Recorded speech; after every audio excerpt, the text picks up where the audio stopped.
Bem-vindos à Cinemateca Brasileira. Algumas recomendações importantes. Desliguem celulares e quaisquer outros aparelhos que possam emitir ruído.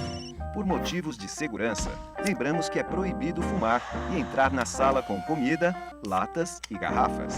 Os corredores foram projetados para perfeita circulação. Extintores de incêndio estão estrategicamente localizados e sinalizados, e a brigada de incêndio está pronta para orientá-los. Em caso de incêndio ou falta de energia, luzes de emergência irão se acender automaticamente. Assim, é só manter a calma e dirigir-se à saída de emergência mais próxima. Para abrir a porta, basta empurrar a barra. Filmar ou fotografar somente com autorização prévia. Boa sessão!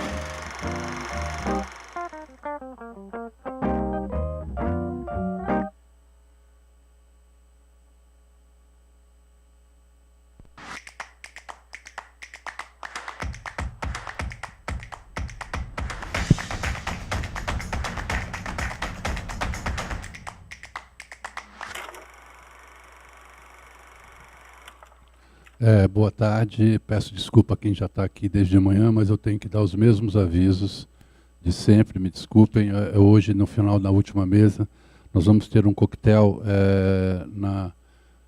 no estande da Cine Society, onde vocês vão poder ver o novo sensor monstro da Monstro Vista Visto, e tirar suas dúvidas com o representante da rede que está lá, tá? Avisar que depois dessa mesa a gente tem que sair da sala todo mundo para preparar a próxima. As senhas são retiradas lá 1 hora antes. E a nossa próxima mesa depois dessa apresentação será Games Narrativas Interativas, tá? A gente está com um atraso de 20 minutos, então tudo vai atrasar durante 20 minutos. Eu queria dar as boas-vindas ao Tom Fletcher, que é diretor de marketing da Fujifilm nos Estados Unidos e membro associado da ESC, que vai nos falar sobre as lentes FUJINON e HDR. Welcome. Thank you. Só um segundinho, Tom. Just a second. Lembrando que o Tom, para poder responder as perguntas, ele vai ter que colocar o radinho, ter tradução. Então, por favor, esperem chegar o microfone, porque senão a moça lá em cima não vai traduzir para ele, para fazer a pergunta e a ele poder traduzir, tá bom? Obrigado. Tom. Thank you. There we go. Good. Welcome. I'm sorry I do not speak Portuguese. I hope the translator works well. Thank you very much, Carlos and Marcelo, for having me here today. This is my second time to Semana ABC. I'm very excited to be coming back, and we'll share with you some of my experiences, both as my previous life as a rental house owner, as well as my experiences now from Fujifilm FUJINON. So quickly, just to give you a little bit background on myself, I used to own a rental house. We had 2 divisions. We had our sports division and our motion picture division. We had offices, as you can see, in Detroit, New Orleans, and Chicago as our main office. And on the sports side, we created a lot of different shots that are used in basketball and baseball. This is from All-Star Game. We do a lot of NFL football, super slow-mo cameras. We were one of the first companies to introduce the super slow-mo cameras. There's an old NAC camera from a race in 2005. And do a lot of hockey. This is hockey season, and we're very excited to be a part of that. And the other side, which we're going to talk more about today, is my cinema side. I'm a member, as Carlos said, of the ASC. I'm an associate member of the ASC, to clarify. I also am active on a few of the committees with my friend Kees van Oostrom, who's the president of the ASC, who's here at ABC Semana. And I'm also been involved in a lot of rental houses with PERG, with the rental house organization. As a rental house, these are some of the projects that we serviced. Some of the bigger films that we did. We did a lot of commercials in Chicago, but a lot of big films. You might recognize some of the stars or some of the films. And here's some just production stills background. So we dealt with more of the high end of motion picture world and television in Chicago. And then some of you may know me as the chart guy. Alphonse gets my chart, and I know he forwards it around to a lot of people here, but I'm the guy who creates these different charts, and that's how a lot of people know me, is the guy who's creating the charts. And I'm actually working on the updated chart right now for 2018, talking about the large sensors. So you'll see that coming out here shortly. But we are here today to talk about FUJINON, and I'm not trying to make this presentation too much of a sales presentation, but I do want to go through and give you a background of our different lines of lenses. So on the high end, we have premier lenses, which are $87,000 to $99,000. And then in the more affordable range, we have our cabrios, which list price is $18,000 for the 20 to 120, all the way up to $44,000 for the 25 to 300. And then at the more affordable range, and one of the things I'm going to talk a lot about today, is the MK lenses. So with the MK, these lenses exist right now, and they come with a native E-mount. That's how we sell the lenses. But we also have aftermarket companies. Duclos makes an FZ mount that takes it and allows it to work on an F55 or an F5.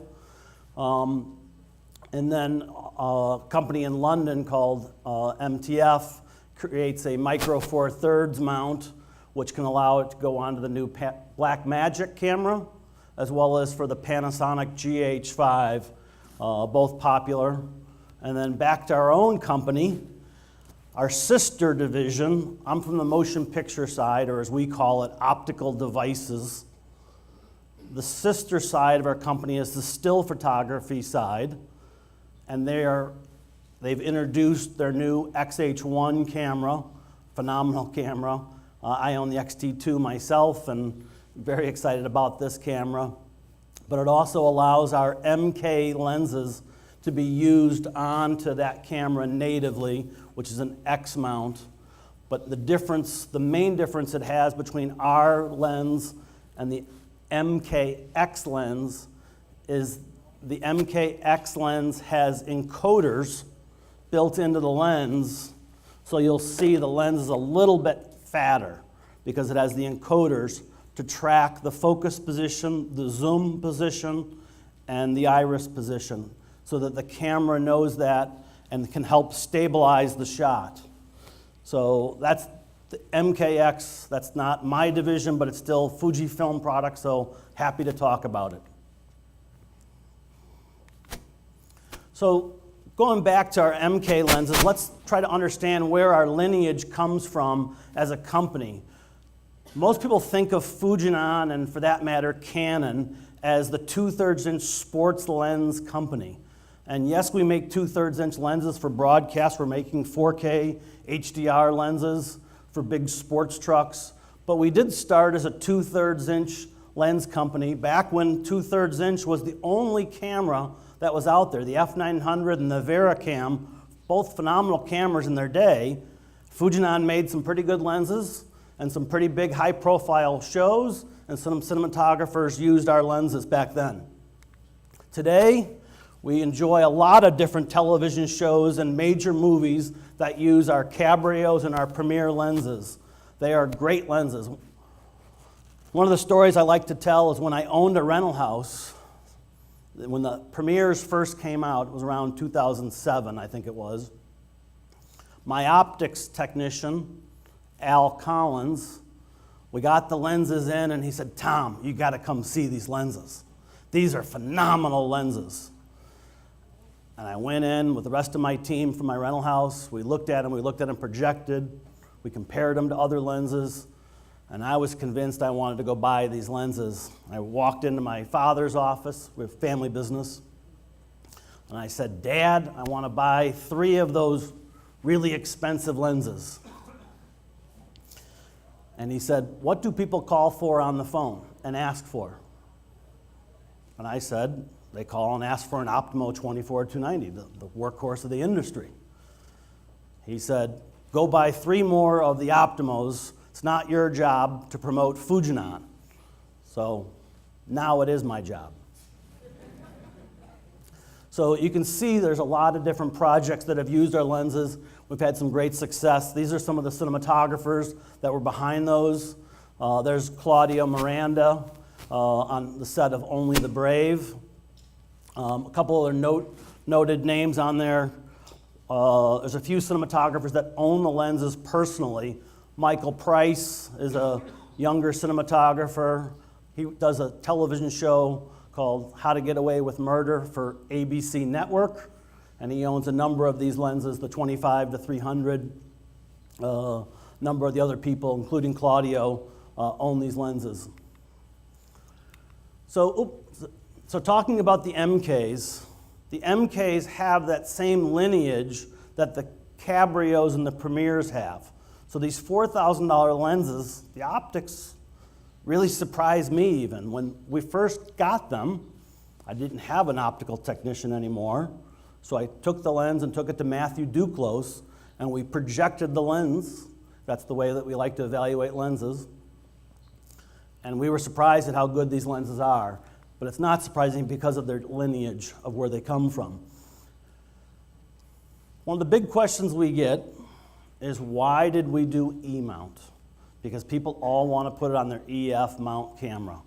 The lens does not work on an EF mount camera. But we'll go through kind of the reasoning why we did this. If you look at the number of sales of cameras and you look at the number of E-mount cameras that have been sold, this is back in 2016 when we were building the lens, you see this huge market of E-mount cameras out there, yet there's a small amount of E-mount lenses, and the vast majority of lenses that are being used on E-mount cameras are adapted there. They're using a Metabones adapter and getting to that, that mounts. So there was a huge gap in the market, and we saw this as an opportunity, and we wanted to show that large audience out there, 33,000 cameras, that we were building lenses for their market. So you can see the huge gap, as I said. So people always say, well, why did the EF lenses become so accepted? Well, the big reason I would say is certainly, it's an affordable lens that was out there to serve a need in the market. There was a massive amount of cameras that were coming onto the market. Red had created an incredible camera that really changed the industry, and they needed lenses. And I can give you 130 million reasons why the Canon lenses were so successful. There was so many of them out there. And optically, they do perform very well. I'm not touting them. But there are issues that people have with EF glass, that the lens was designed for still photography, and it wasn't designed for motion photography. And so you'll have focus shifts while zooming, or it's not parfocals. I'll show you some examples here in a second. Doesn't have a manual iris. You have difficulty focusing. It doesn't feel like a cinema lens. The lens will breathe, and I'll show you examples of breathing in a second if you don't know what breathing is. As I said, I was going to try to make this a little educational. You need that adapter, that Metabones adapter, and if that Metabones adapter fails, then you're in trouble because you need that Metabones adapter to be powering the lens to be able to work. You need the electricity, as I just said, and it doesn't feel like a cinema lens. So we saw that opportunity, and we were able to create a lens that was at a cost-affordable price and gave you that cinema professional feel at a $4,000 price tag. Hold on, let me back up. So this is an example of breathing. Hold on. And this is not somebody zooming in and out of this picture, okay? This is somebody just changing focus from the Coke can to the garbage can, to the back.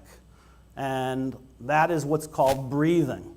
And again, in a still photography lens, that's not an issue because you're taking a picture of the Coke can, and that's fine, and then you're zooming in on the garbage can, and that's fine. You don't care what happens in between. When we're using a camera for motion picture and using a lens for motion picture, we care about that because that can be very distracting to an audience to see it that way. The other thing that we talk a lot of, the difference between a DSLR lens and a professional cinema lens, is the ability to hold focus while you zoom. While a lot of cinematographers won't use the lens on air to zoom, it did not go, I apologize. The ability to stay in focus while you zoom it can be very important to people.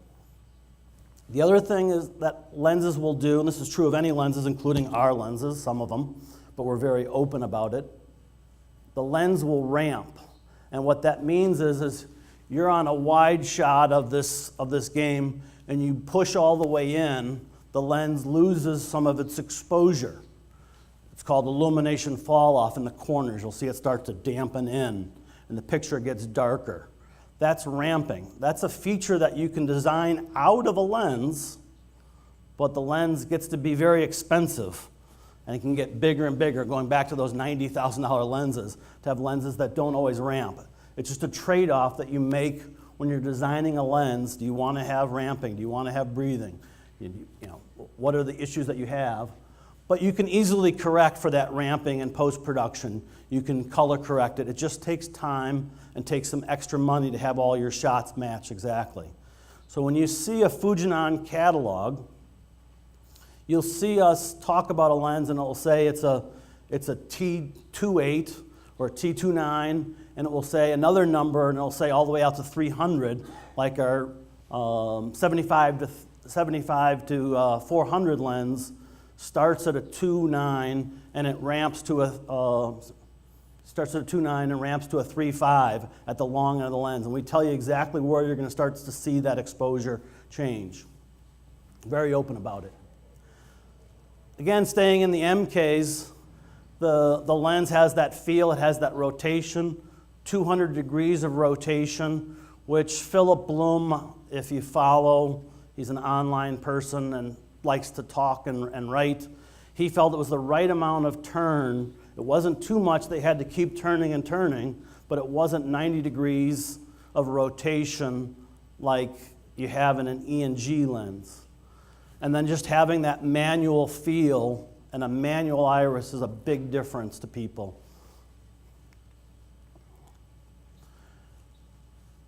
One of the other issues, and we're going to get into the larger size imager in a second here, is these lenses are designed to hit a Super 35 image plane.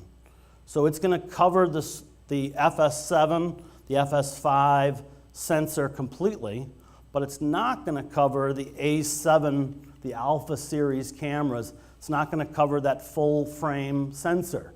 And people were disappointed when I showed them this lens and I said it works on your A7. They're like, oh, I'm so excited to use it on my A7.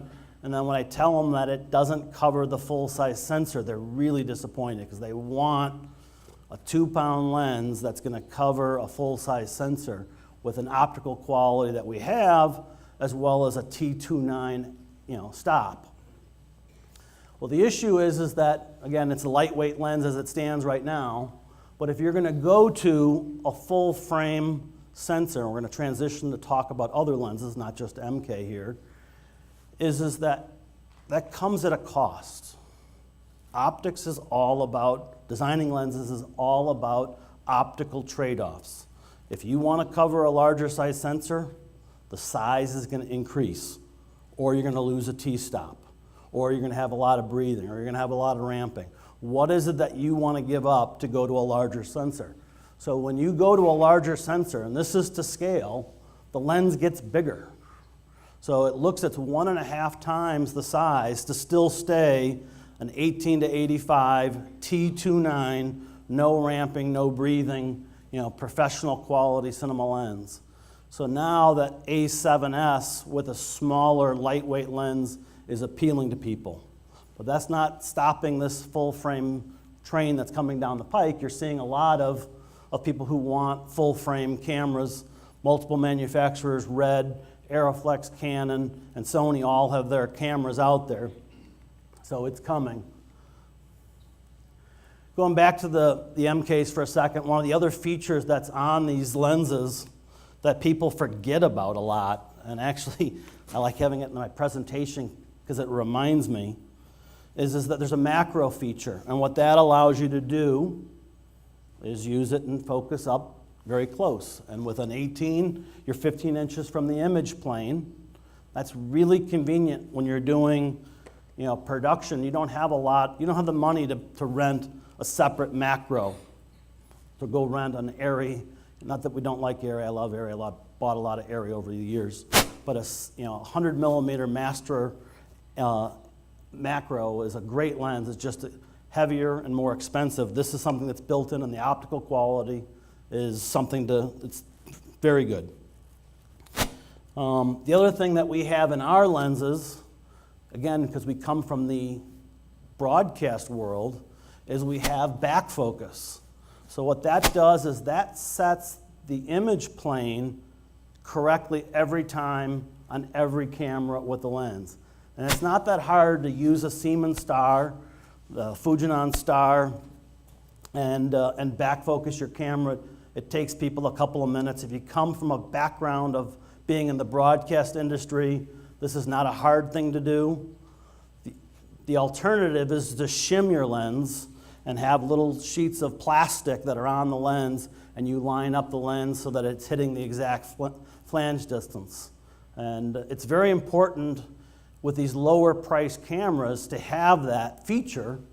Otherwise you wouldn't have the parfocal capability so that the lens is going to hold focus, because the flange distance on some of these lower priced cameras varies on the manufacturers. It can vary a great amount.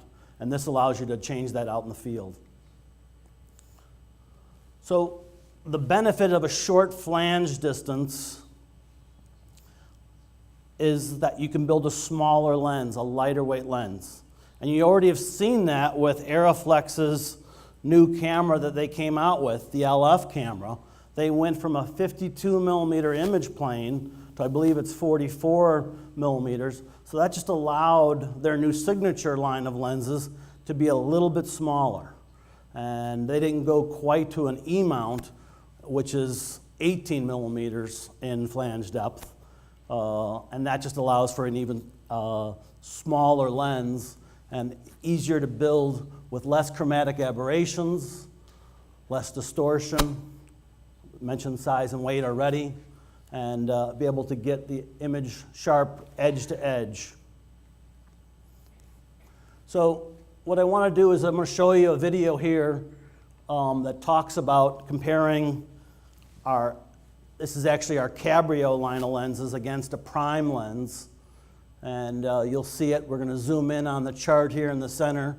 This is our Cabrio 14 to 35. And on the right is a prime lens, a 14 millimeter prime lens. And you're going to see that we're in the same ballpark here with the lens, from a resolution standpoint. And the geometric distortion or lack of geometric distortion is very admirable, especially for a zoom lens. To have a lens that's able to perform at a wide angle 14 millimeter, as well as be able to zoom all the way out to 35 and have that lack of geometric distortion is impressive. So let's look at primes, which is the option that we make zoom lenses. We don't make primes. So I'll say that first and foremost before I give this next part of my presentation. When you're using a prime, you have the advantage of having a fast speed. You can have a 1.3 like a master prime that I brought up earlier, or a 1.9. We do make fast zoom lenses. We make a T2 zoom lens. Again, I'm going to walk over here. That's where the $100,000 lenses are. To have a really fast lens, it's really expensive. Again, designing lenses is an optical trade-off. Do you want it to be real fast, T2? It's going to be really expensive. Now, when you're building a prime, it's a little bit easier, so that's one of the advantages. And then it's a smaller footprint. It's a smaller, having a short prime lens on a camera is nice to have. The disadvantages of primes, it can slow down production. Television, episodic television has moved to using a lot of zooms and not using primes as much. The compromise in quality, the optical quality, I'm going to have Bill Wages talk about that here in a second. And then it can be more expensive to be using primes. and also the weight difference between having a set of primes versus a single zoom lens. So let's just look at a couple of sets of lenses. You can get a set of Cooke S4 minis or a Zeiss, great optics. Both of them, I own both of them back at Fletcher. But if you look at all the different focal ranges that are out for these lenses, and you compare them between the ranges of what we're giving you in our 2 primes, you can see the big difference in certainly the number of lenses, but that weight difference. That becomes an issue when you're out working in the field and you're not a 20-man, 30-man crew or a camera crew of 5. You're 2 people, and you've got to carry this weight around. And then when you look at the cost difference between the set of 2 zooms, they're going to cover a pretty good range for you. This is an interesting economic situation that you can have. So then from a size standpoint, transporting it, most cases are only going to hold 6 lenses. So that's not all 9 lenses in the set. This is, again, a little bit smaller to transport. So I'm going to play something from Bill Wages. Bill Wages is an ASC cinematographer in 2012. He received the Television Career Achievement Award. He shot a number of television shows over the year, and just a super nice guy, but practical.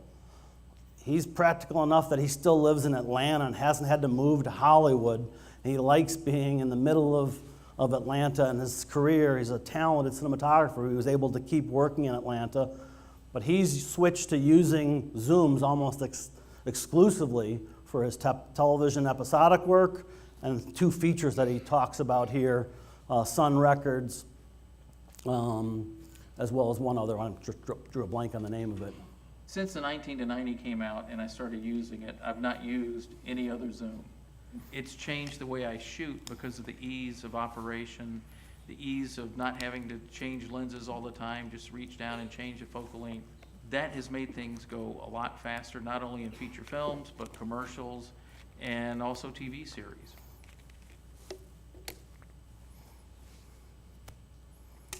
Do you have nothing to say to these families? One of the wonderful things about the digital revolution is the cameras are much more sensitive than film. That allowed me to use zoom lenses as opposed to primes. And with the optical quality of the FUJINON, it was not a compromise.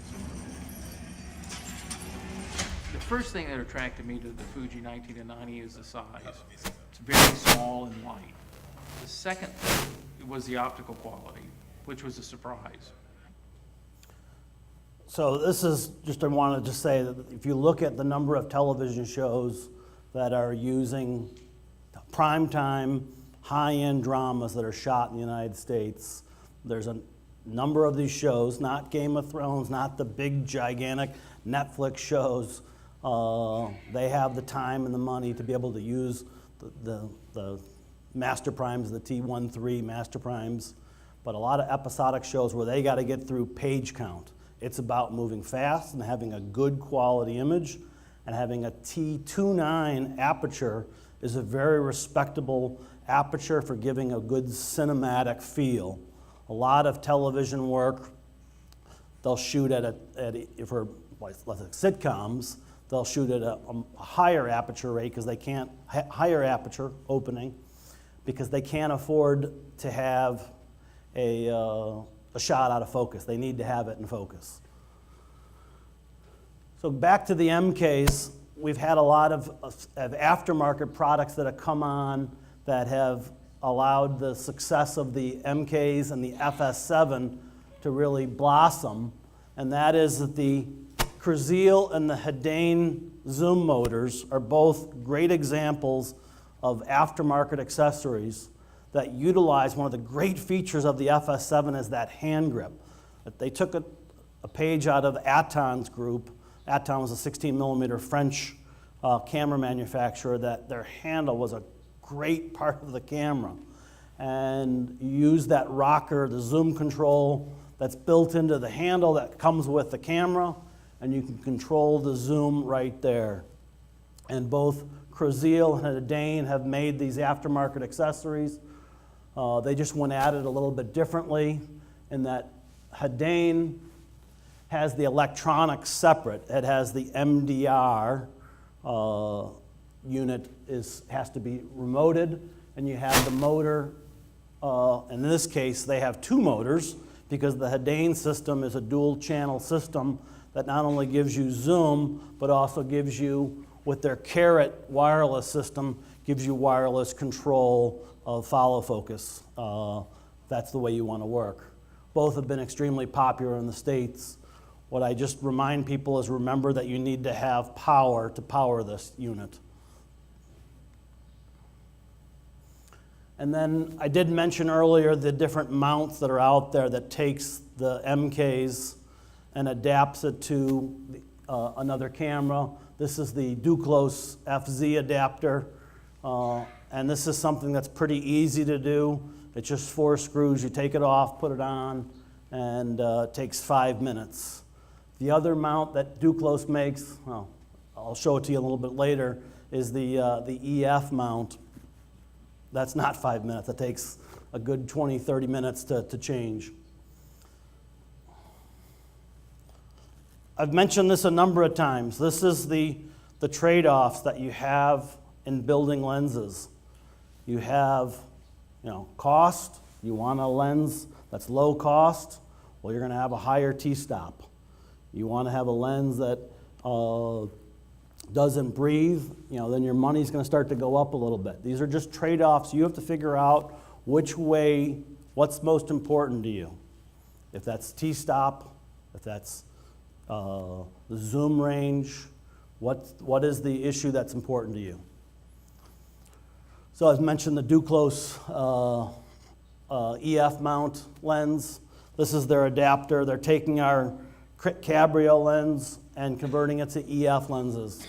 It's a third-party company doing this. It's not Fujifilm, FUJINON doing this. It's Duclos doing this. And I performed this modification this morning here out there. This is a picture of the camera out there. It's one of the first times outside of NAB that this has been shown. So we're excited about having this because there's a lot of EF cameras out there. And rental houses, I put my rental house hat back on. If I own this lens, I would want this accessory because I would want to be able to use this lens on as many different cameras as possible. Now we're going to get into the larger format lenses and larger full frame cameras that are coming out. There's a variety of different expanders that are out there. Duclos has made this 1.7 times expander. And if you look, you can see what would happen with your regular Super 35 lens. If you put this lens on your camera, you're going to see this vignetting, and you're going to see that the lens is not covering that entire sensor. So the issue that's out there is there's all of these lenses out on the market that need to be adapted. Duclos has made this adapter. You put it in between the lens and the camera, and it comes at a cost. Again, optics trade-off. It's going to cost you a stop and a half of light. So one of the things that makes our lenses attractive right now to all the people that have bought them over the years is they're excited that we're starting with a T2 lens. That's very fast for a zoom lens. So our T2 becomes a T3.3 in a full-frame VistaVision size sensor. Then there's another new company that's coming up. Let me show this first. If you can turn the, hold on a second. Can you turn the audio down on that alone? Is that possible? Can you turn this volume down?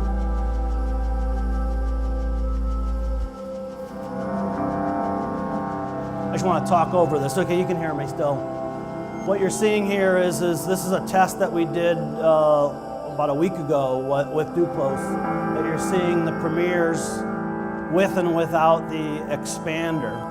And what I would say to look for is look at the lack, again, geometric distortion. You're expanding this image. This expander is an impressive expander. And you can see the light loss that happens there, but you're still seeing a very cinematic depth of field with these images. Then last second, I decided to use a Cabrio, although I didn't think it was going to be that successful, because you're starting at a T29, that's wrong up at the top in some of the cases on this graphic, and it turns it into a T48. T48 sounds like really stopped down a lot, but it's still very cinematic because of that large sensor that gives you such a shallow depth of field. And I was probably most surprised by how great the Cabrios look, which is a $29,000 list price lens, and starts at T29 and turns into, T48. And then we're going to release this footage. This gentleman also shot with a full frame prime lens as well, and we're going to go through and compare and contrast that image as well.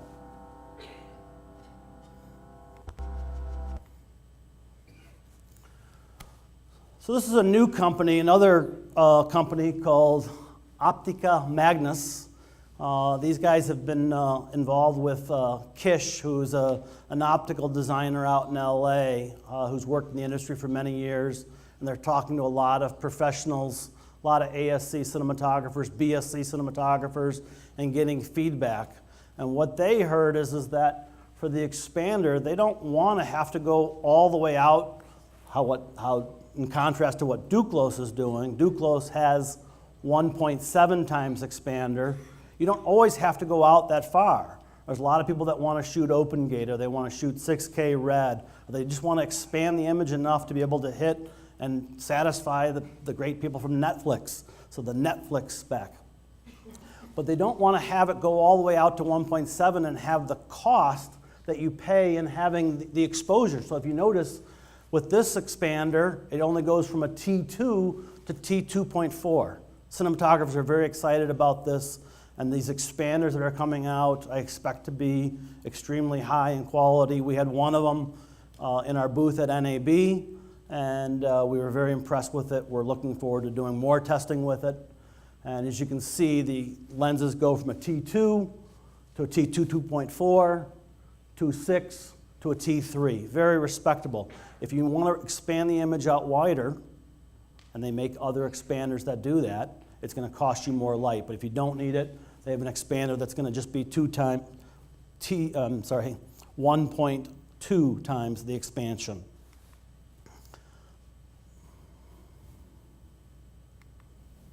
And they also have gone and made a rear anamorphic attachment for our Premier lenses that you can see the light loss that happens with these is a stop and a quarter.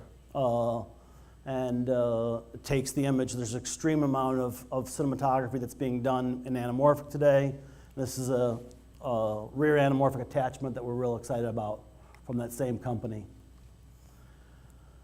And then also at NAB was the 20 to 120 lens that I mentioned earlier, which is a low cost.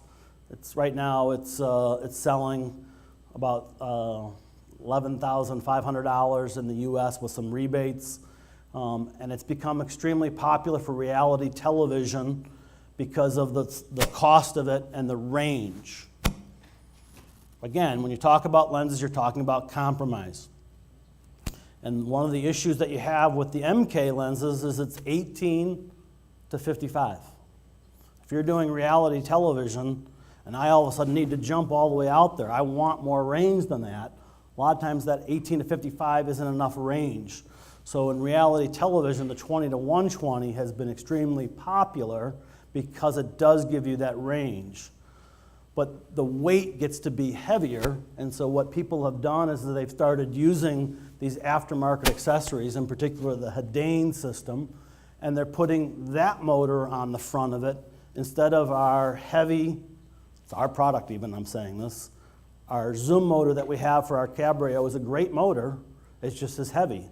And if you have an FS7 and you can use that hand grip, that's a very comfortable way to carry the camera all day and control the camera, and you can zoom it, and it will zoom extremely fast. And both Craziel and Haldane have made adapters to be able to take and use the 20 to 120. Again, utilizing that FS7 hand grip. And then what I want to say before I wrap up here is the team here at Fujifilm, FUJINON, we have Marcel, who's here, Marcelo Gallo, and the team from Trevisan. They have offices both here as well as in Sao Paulo, as well as in Rio de Janeiro. So we're here to help you. And with that, I want to turn it open for questions.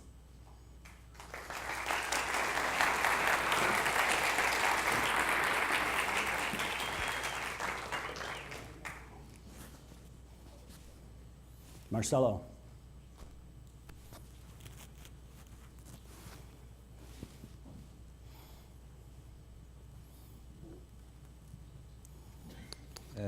A gente acabou de ter uma aula aqui de uma mesa de HDR e eu queria fazer uma pergunta para você a respeito de HDR, Tom, e como que isso se relaciona, né, com essa coisa de usar lentes vintage e tal, né, porque as lentes da Fujinon tem um coating que é mais limpo, né, mais clean, assim, nesse sentido, né?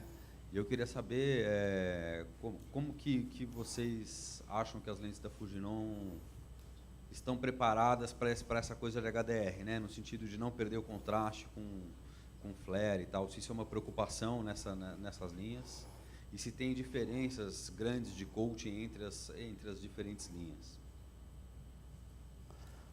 I have to thank you for asking me that question, because Marcel wanted me to make sure I talked about HDR, and I had it at the bottom of every slide, and I just forgot to talk about it. Coatings are a big strength of Fujifilm, to be more exact. In 2007, when Fujifilm saw the writing on the wall for the decline of motion picture film, they needed to get into other businesses, and Fujifilm said, okay, let's take this expertise that we have in making thin layers and take our color scientists and reuse these technologies. And Fujifilm as a brand is involved in, if you look at your skin, your LCD display and looking off axis, that's the same technology that came out of those same engineers that were building film. They learned how to look at lenses, look at a LED panel off axis. But they also took those scientists and had them working on HDR and having them work on the coatings to get a higher contrast picture. Fujifilm, Fujinon lenses already are a real contrasty lens. That's part of the look of our lenses. With our HDR lenses that we have for the broadcast side, they were able to increase the blue channel in a 3-chip, 2/3 inch camera and get another 12% out of the blue channel, which is really making for extreme HDR pictures. So one of the things that they've taken in the design of our broadcast lenses, they're taking that as we're building our new lenses, which we'll be building a full frame lens coming out the end of this year, probably the beginning of next year. It will be a start with a 2, so it won't be any faster. I'd say probably 2.9 is probably a safe bet. It's not going to be faster than T29, and it's going to be lightweight. That's what the factory has publicly said, and I actually really don't even know what the exact focal range, but more importantly, it's going to have the updated coatings that we have on our lenses to get a more aggressive, HDR quality image.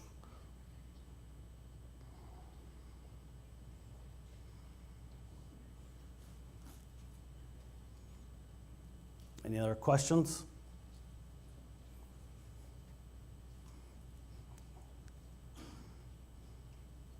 Yes.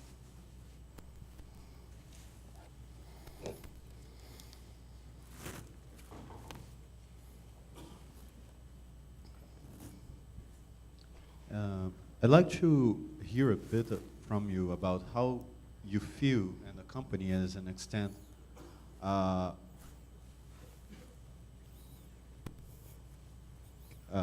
Can you repeat what he's saying? 'Cause you're- Gostaria de perguntar sobre Thank you. o que você sente como a companhia enxerga, por exemplo, as tendências que têm evoluído mais na parte low-end do mercado, principalmente em câmeras de smartphone e tal, de você mudar, principalmente os aspectos relacionados a foco e zoom, das lentes em si para as câmeras e os sensores, e principalmente com empresas como a Lytro, introduzindo tecnologias de campo de luz que permitem com que você faça essa determinação de foco na pós-produção. Você acha que é uma tecnologia que vale a pena ser perseguida, que tem potencial e que pode ameaçar?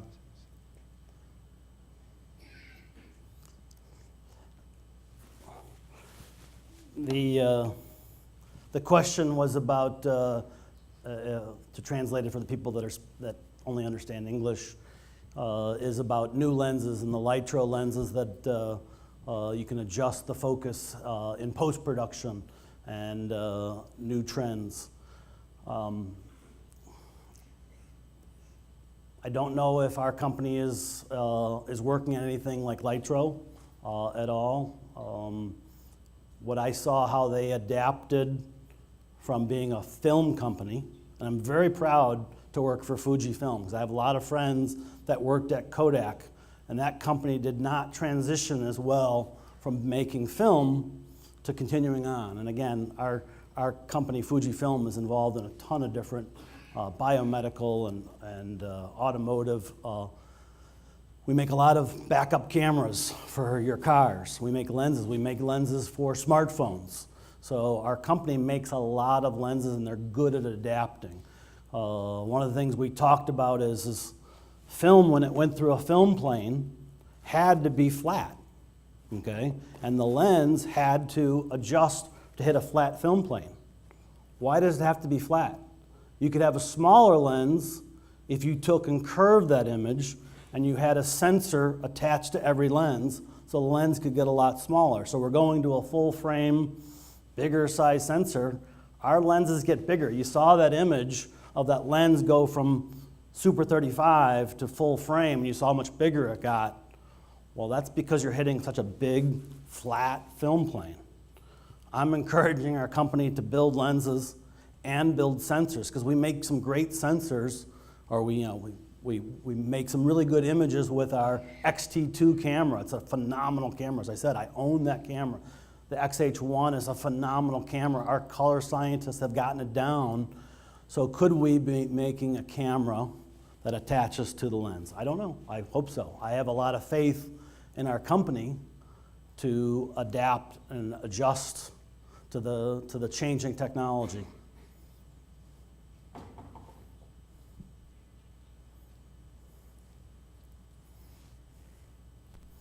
I'm curious, how many of you have tried the MK lenses?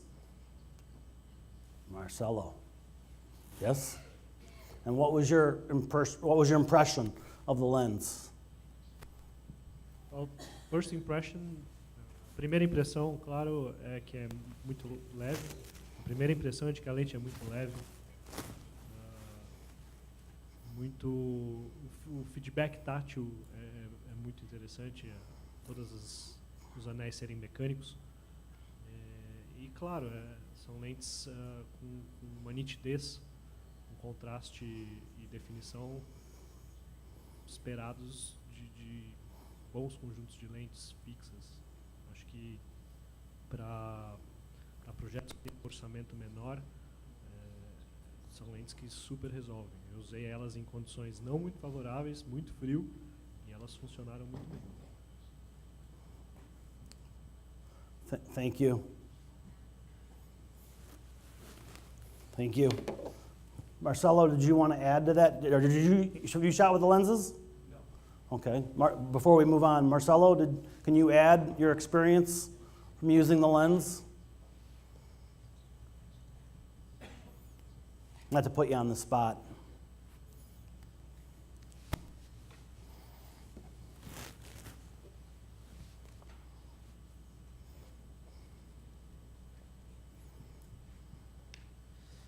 Eu estou usando a 1855 num documentário com FS7, e aí tem uma segunda câmera que é uma Sony A6500 também, um documentário bem baixo orçamento, assim. E eu estou achando que é uma lente muito versátil, né? Leve, versátil, assim, fora todas essas coisas que são muito legais dela ser uma lente de cinema, ser par focal, né? O centro não mudar quando você zooma também, né? Que eu acho um aspecto interessante, você abre e fecha o zoom e ela não anda para os lados, assim, que não é uma prioridade das lentes de estilo, mas de cinema né? Especialmente no documentário, você está fazendo uma entrevista, assim, e tal. Mas eu acho que ela tem um look que tem um desfoquezinho, assim, creamy, assim. Esse na verdade, é um aspecto que eu achei bem interessante, porque dá tridimensionalidade para a imagem, né? Que eu acho que, no fundo, é uma percepção artística, assim, que a gente tem de olhar a imagem e gostar da imagem, sentir essa tridimensionalidade, mas que provavelmente tem a ver com tudo isso, né? Com o coach, né? Com esses microcontrastes que fazem que você tenha uma percepção melhor do que está ficando fora de foco, assim, né? Então, o que eu estou gostando é que eu acho que ela está trazendo um look mais artístico para um documentário, né? Que é um lugar onde, às vezes, você tem um jeito de trabalhar que é mais objetivo, né? Você coloca lá uma zoom para resolver, para você conseguir fazer aberto, fechado e tal, e eu estou fazendo isso e também estou conseguindo um look que é mais agradável, que me parece mais com um look de lente fixa, assim. Essa é a minha experiência. Thank you. There's a question down here. Sorry to make you walk all the way over here.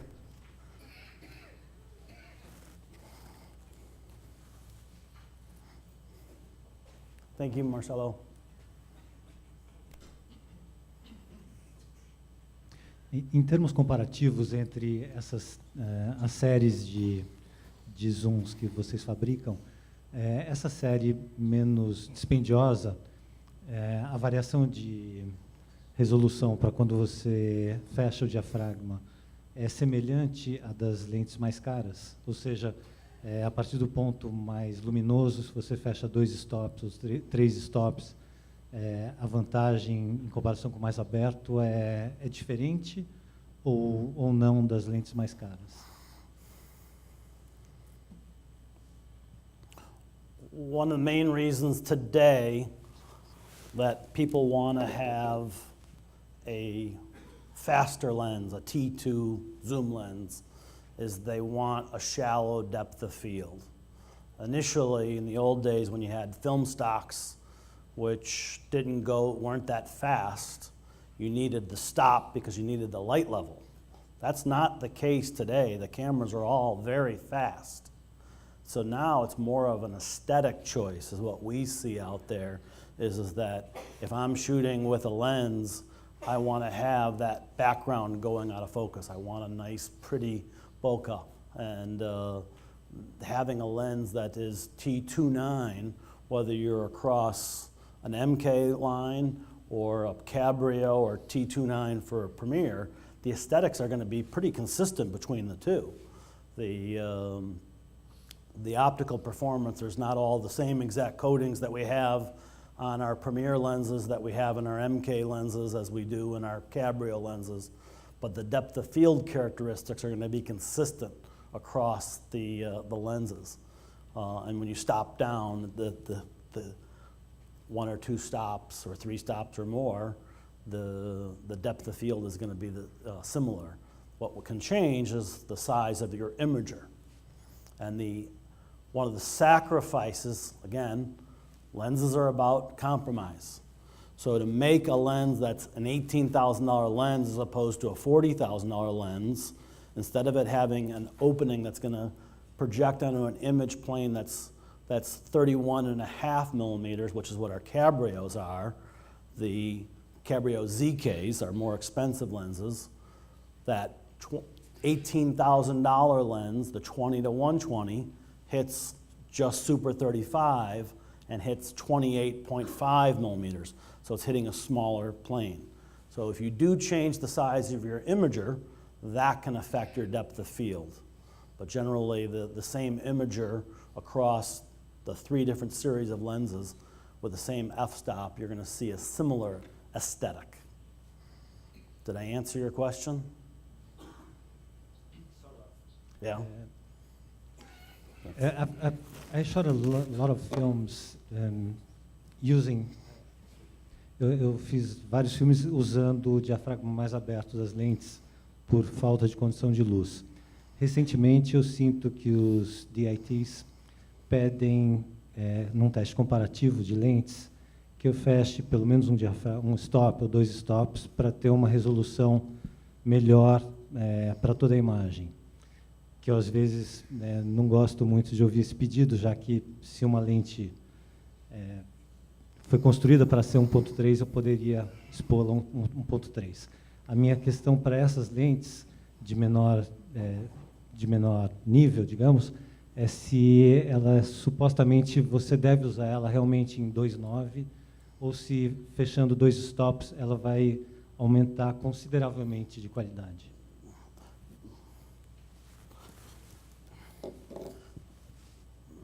Lens design has gotten so much better over the years, and yes, a lens will perform better if you close it down, but not dramatically like it was 20, 30 years ago.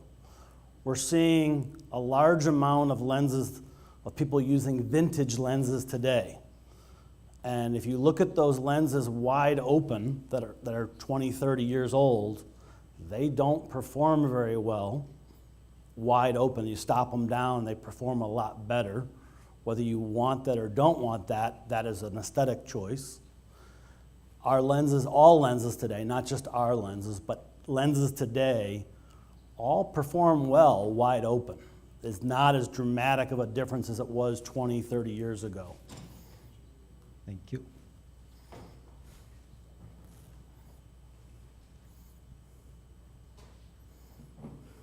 Any other questions?